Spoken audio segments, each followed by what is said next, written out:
찬송가 263장 찬양하겠습니다. 찬송가 263장입니다.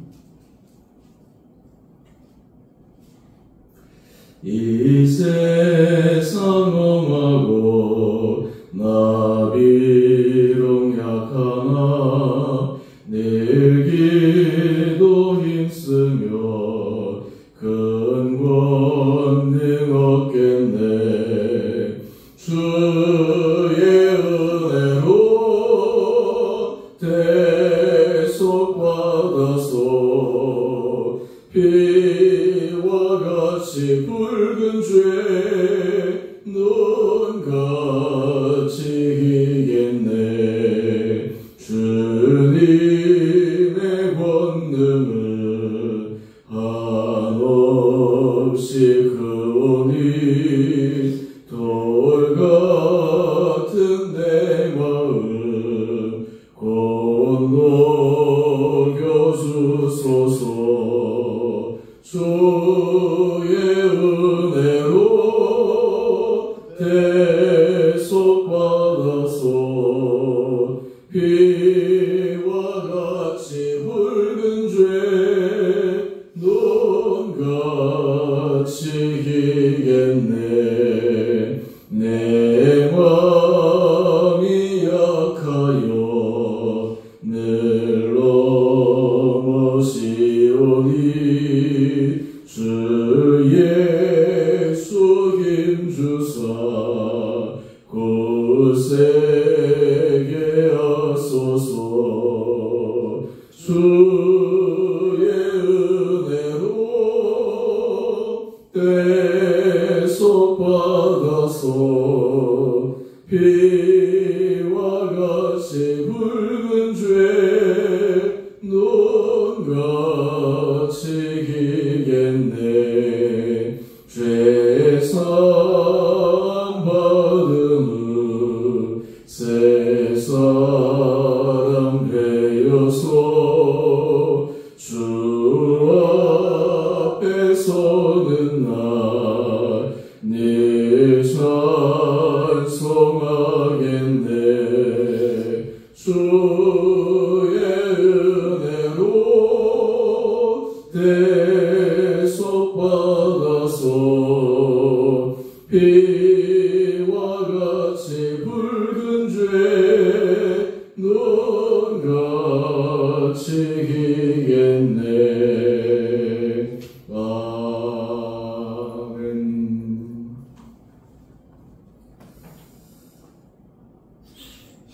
오늘 함께 묵상하실 말씀 로마서 2장 1절에서 16절까지입니다. 그러므로 남을 판단하는 사람아 누구를 명령하고 내가 핑계하지 못할 것은 남을 판단하는 것으로 내가 너를 정죄함이니 판단하는 내가 같은 일을 행함이니라. 이런 일을 행하는 자에게 하나님의 심판이 진리대로 되는 줄 우리가 아노라. 이런 일을 행하는 자를 판단하고도 같은 일을 행하는 사람아 내가 하나님의 심판을 피할 줄로 생각하느냐. 혹 내가 하나님의 인자하심이 너를 인도하여 회개하게 하심을 알지 못하여 그의 인자하심과 용납하심과 길이 참으심이 풍성함을 멸시하느냐. 다만 내 고집과 회개하지 아니한 마음을 따라 진노의 날 곧 하나님의 의로우신 심판이 나타나는 그날에 임할 진노를 내게 쌓는도다. 하나님께서 각 사람에게 그 행한 대로 보응하시되 참고 선을 행하여 영광과 존귀와 썩지 아니함을 구하는 자에게는 영생으로 하시고 오직 당을 지어 진리를 따르지 아니하고 불의를 따르는 자에게는 진노와 분노로 하시리라. 악을 행하는 각 사람의 영에는 환난과 권고가 있으리니 먼저는 유대인에게요 그리고 헬라인에게며 선을 행하는 각 사람에게는 영광과 존귀와 평강이 있으리니 먼저는 유대인에게요 그리고 헬라인에게라. 이는 하나님께서 외모로 사람을 취하지 아니하시니라. 무릇 율법 없이 범죄한 자는 또한 율법 없이 망하고 무릇 율법이 있고 범죄한 자는 율법으로 말미암아 심판을 받으리라. 하나님 앞에서는 율법을 듣는 자가 의인이 아니요 오직 율법을 행하는 자라야 의롭다 하심을 얻으리니 율법 없는 이방인이 본성으로 율법의 일을 행할 때에는 이 사람은 율법이 없어도 자기가 자기에게 율법이 되나니 이런 이들은 그 양심이 증거가 되어 그 생각들을 서로 혹은 고발하며 혹은 변명하여 그 마음에 새긴 율법의 행위를 나타내느니라. 곧 나의 복음에 이른 바와 같이 하나님이 예수 그리스도로 말미암아 사람들의 은밀한 것을 심판하시는 그날이라. 아멘.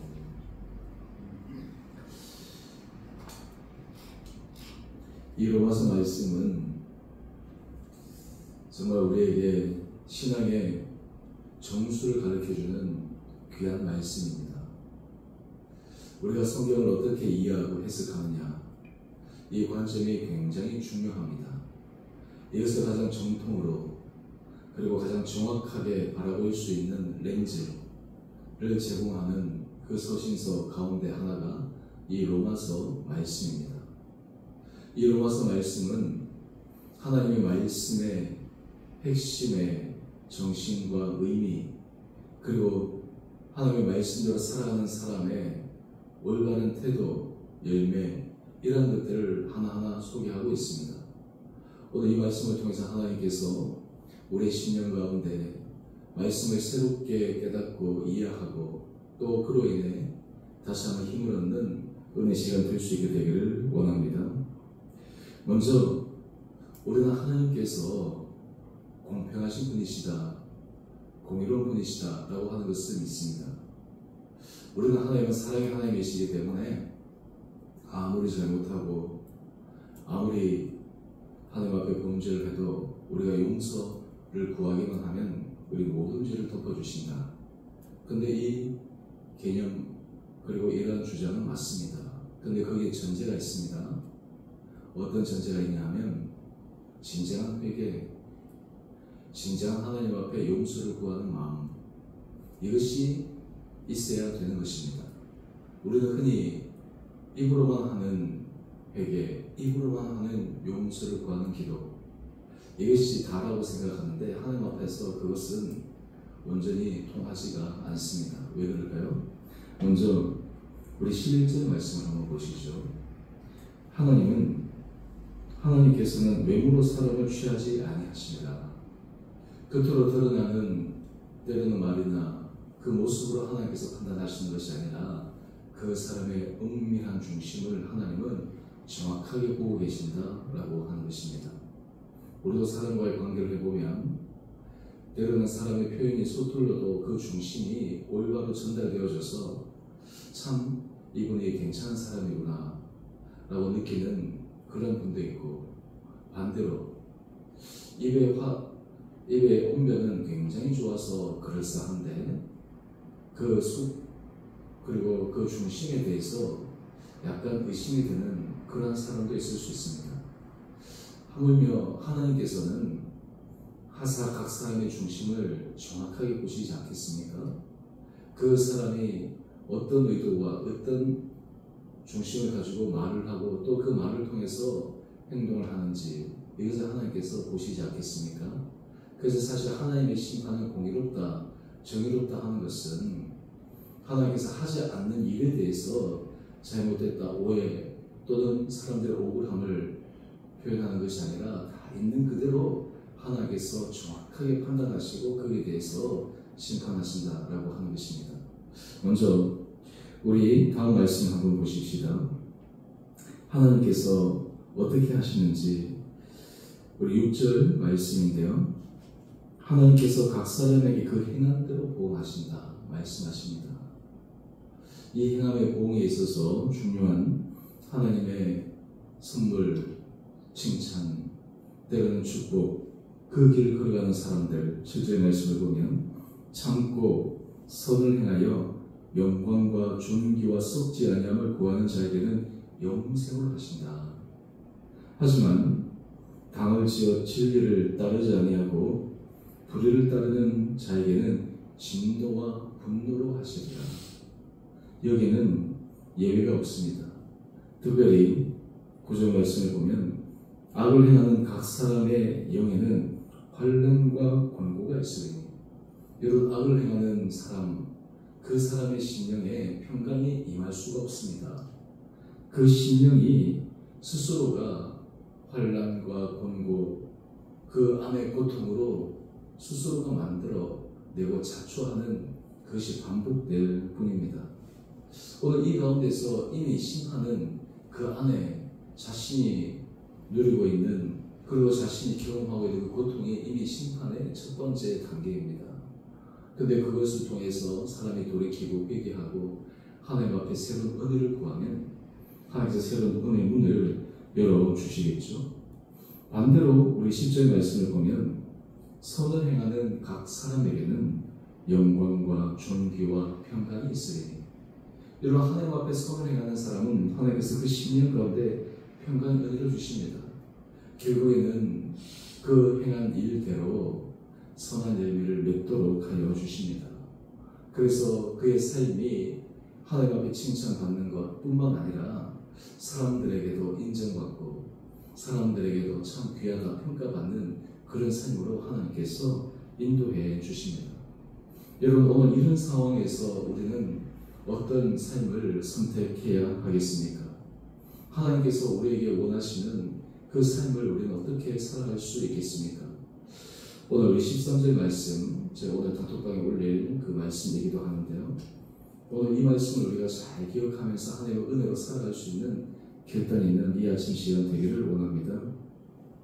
하나님 앞에서 의인, 하나님 앞에 선인은 어떤 사람이냐? 오늘 사도 바울은 분명하게 규정합니다. 하나님 앞에서는 율법을 듣는 자가 의인이 아니요 오직 율법을 행하는 자라야 의롭다 하심을 얻으리니. 여러분, 여기서 중요한 것은 우리는 믿음이라고 하는 것에 대한 사도 바울의 그 정의를 꼭 기억해야 합니다. 믿음은 입술의 고백만이 믿음의 다가 아닙니다. 진정한 믿음은 그 입술의 고백, 그 말씀을 듣고 깨달은 대로 행하는 실제적인 실천, 행동의 모습이 따라올 때 그것이 진정한 믿음이 됩니다. 우리는 흔히 야고보서의 행함을 강조하는 그 말씀, 예전에 종교개혁 당시 시대에 종교개혁자 가운데 야고보서를 지푸라기 복음이다 라고 약간 격화시켜서 얘기한 바도 있었습니다. 물론 그때는 중세시대에 너무나 타락상이 커서 말씀으로 돌아가기 위해 오직 믿음으로 구원을 받는, 오직 믿음으로 하나님의 은혜에 들어가는 그 교리를 강조하다 보니까 행함, 실천 이런 부분에 대해서 조금 뒤로 미루는 것이 있었는데요. 실제로는 이 두 가지는 동전의 앞뒤면과 같은 것입니다. 여러분들이 산상수훈 말씀을 한번 보십시오. 마태복음 5장에서 7장까지 나오는 그 산상수훈, 예수님께서 친히 하신 산상수훈의 말씀을 보게 되면 여기에 대해서 정확하게 잘 알고 있습니다. 예수님이 말씀하시는 진정한 믿음, 진정한 의의 길은 입술의 행위, 입술의 고백만으로 끝나는 것이 하나님 앞에 인정받는 믿음이 아닙니다. 반드시 그에 따르는 실천, 행동, 그리고 실제적인 변화, 여러분, 이것이 하나님께서 우리에게 원하시는 것입니다. 그렇다면 하나님의 심판은 그 사람이 행하는 행위뿐만 아니라 그 사람이 갖고 있는 생각, 마음의 중심, 은밀한 의도, 이런 것을 토탈로 하나님께서 보시고 결국 하나님 앞에서는 억울하다라고 하소연할 수 없는 모든 것이 정확한 적나라한 팩트에 기반을 두고 하나님께서 심판하시게 되는 것입니다. 오늘 우리들은 하나님 앞에서 어떤 믿음의 길을 걸어가야 될까요? 우리는 다른 사람에 대해서 이렇게 저렇게 바라보는 그 예리한 관점을 우리 자신을 향해서 바라볼 수 있는 그런 결단과 용기가 필요합니다. 사실 그렇게 될 때 하나님 우리의 삶을 새롭게 하여 주실 것입니다. 우리 안에 하나님 앞에 부끄러움이 없고 하나님 앞에 숨길 것이 없고 당당하고 떳떳하고, 물론 완벽하다고 해서 그런 것은 아니겠지만 그런 마음으로 우리가 하나님 앞에 설 수만 있다면 우리는 하나님 앞에 정말 놀라운 은혜를 받고 정말 성경에서 말씀하시는 그 약속의 말씀, 하늘 문이 열리고 하나님께서 우리 인생을 새롭게 열어주시는 축복의 삶을 살아갈 수 있게 되리라 믿습니다. 오늘 이 말씀을 통해 오늘 큐티의 제목처럼 진리대로 행위대로 갚는 의로운 심판, 오늘 진리를 따라 믿음의 고백을 따라 우리가 행함으로 정말 하나님께서 우리를 보시고 칭찬하시고 잘했다, 착하고 충성된 종아, 이런 하나님의 귀한 평가를 듣는 우리 성도님 한 분 한 분들 되시고 오늘도 이런 믿음의 길에서 승리할 수 있게 되기를 주님 이름으로 축원드립니다. 함께 기도하겠습니다. 사랑의 주님, 오늘 아침 말씀을 통해 다시 한번 주님의 은혜를 간구합니다. 아버지, 우리 마음을 새롭게 하여 주시고 주의 말씀을 듣는 자로 머물지 않고 그 말씀을 듣고 우리 안에 주신 감동을 따라 성령의 강력한 인도하심을 따라 그 말씀대로 살아가는 믿음을 허락하여 주시옵소서. 주님, 우리 삶의 크고 작은 인생의 어려움, 아버지 그것을 통해 하나님께서 돕는 길을 열어 주시옵시고 하나님께서 이런저런 방법으로 놀라운 축복의 손길이 임하게 하여 주시옵소서. 사랑의 주님, 우리 성도들 가운데 몸이 연약한 자들이 있습니다. 주님의 거룩한 손으로 친히 안수하여 주시고 주님께서 놀라운 기적의 치유의 역사가 일어남을 그 한 분 한 분들에게 믿음으로 고백케 하여 주셔서 정말 그 자리에 놀라운 주님의 기적의 역사를 경험하는 은혜의 시간들 되게 하여 주시옵소서. 우리 성도들 가운데 이런저런 형편으로 힘들고 고통당하는 분들이 있습니다. 주님, 그들의 마음을 붙잡아 주시고 위로하여 주시고 피할 길을 내어 주시고 주님의 해결의 문이 주님께서 정말 친히 개입하는 역사하심이 임하게 하여 주시옵소서. 오늘 하늘 하루 성도주께서 저희를 은혜 가운데 온전히 인도하여 주시기를 우리 사랑하신 예수님 이름으로 감사하기도 드리옵나이다. 아멘. 하늘에 계신 우리 아버지, 아버지 이름을 거룩하게 하시며 아버지 나라가 오게 하시며 아버지의 뜻이 하늘에서와 같이 땅에서도 이루어지게 하소서. 오늘 우리에게 일용할 양식을 주시고 우리가 우리에게 잘못한 사람을 용서하여 줄 것 같이 우리 죄를 용서하여 주시고 우리를 시험에 빠지지 않게 하시고 악에서 구하소서. 나라와 권능과 영광이 영원히 아버지의 것입니다. 아멘. 오늘도 믿음으로 승리하시는 복된 하루 되시기를 바랍니다.